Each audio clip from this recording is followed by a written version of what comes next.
If you've ever been told to put your keys between your fingers, yell fire instead of help, or that self-defense is all about learning martial arts moves, today's video might save you from making a dangerous mistake. Hey, I'm Dr. Lenny Denny, Bulletproof Babes, self-defense based on behavioral sciences.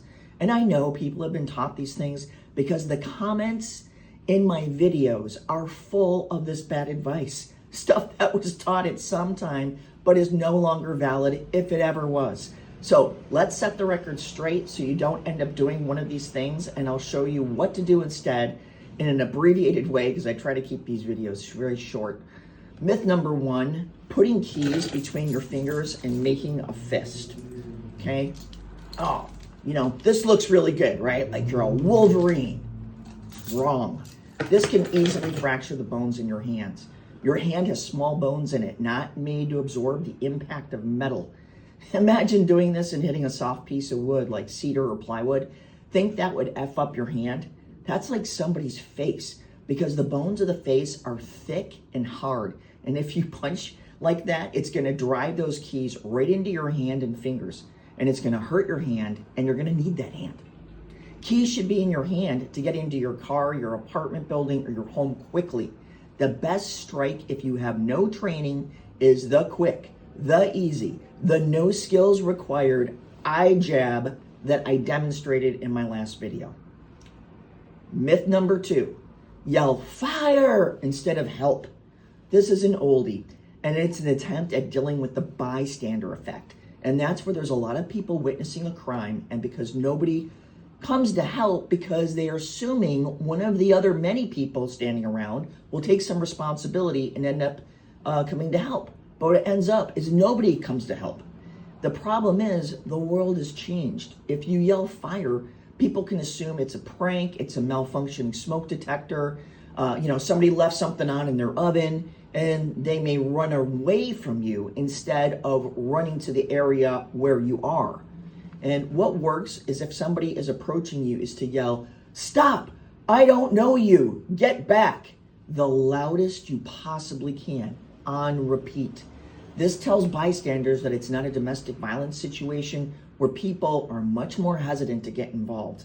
And I've actually used this on the street last year when I confronted and drew the attention of some tweaker who was bullying and intimidating an elderly lady walking in front of me.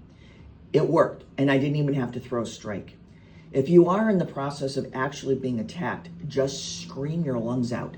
Be as loud as you can. Don't worry about saying words or trying to remember the right thing to say in that moment. People will look, and it's a proven deterrent to predators when you make a big commotion. If there are people watching and not getting involved, call a person out with a direct command, like, "You in the blue jacket, call 911. It snaps people out of the bystander effect. Myth number three, self-defense means learning to fight. Look, it's a great skill to have, but it's like if you wanted to be a chef in a restaurant and you only learned how to make desserts, all the basics like how to make a soup, how to chop vegetables, the difference between grilling and baking, all those skills that came before making desserts, you didn't learn. So ask yourself, do you really want to get that far into the situation if you had the power to stop the incident early in the process? Because by the time you're at the point of violence, that crime has gone through a whole cycle. And it's an even longer cycle if it's someone known to you. But even with a stranger, this is true. Think about it. Say you got robbed in a Walmart parking lot. That attacker observed you, and many times even right there in the store, they were scoping you out. For one reason or another, they thought you'd make a good target. Maybe you seem distracted on your phone, or you're trying to wrangle little kids. Maybe you look like you wouldn't put up a fight. Then they oriented themselves to who's around you to witness this or possibly help you. Are there cameras? What direction do you seem to be headed? Is there anybody else with you? Then they decide if it's going to be you or not. And if it is you, they act on it. That's the point where violence happens. It's already at the end of the cycle. So, to not look like a good victim, pay attention to who and what is around you. Get off your phone. Get the earbuds out of your ears. Don't have your head down or look meek. 2, have good boundaries. Don't be afraid to say no. Don't think that you have to explain yourself when you make a decision that's different than the one they want you to make. 3, keep distance between yourself and other people. Look, man, if somebody's within an arm reach of me and I don't know, like, and trust you, I'm going to pivot and I'm going to create space. Look, that's a very abbreviated self-defense lesson, but please recognize that physical self-defense is the very last chapter in you defending yourself, not the first.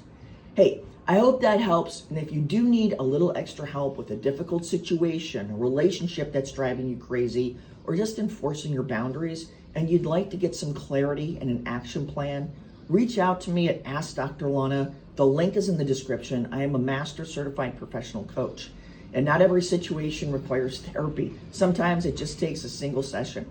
If nothing else, sign up for our free weekly newsletter where you get 2 videos and a confidence building tip. We never share your email. That link is in the description too. It's all very linky. Hey, I hope that helps, and I'll see you soon.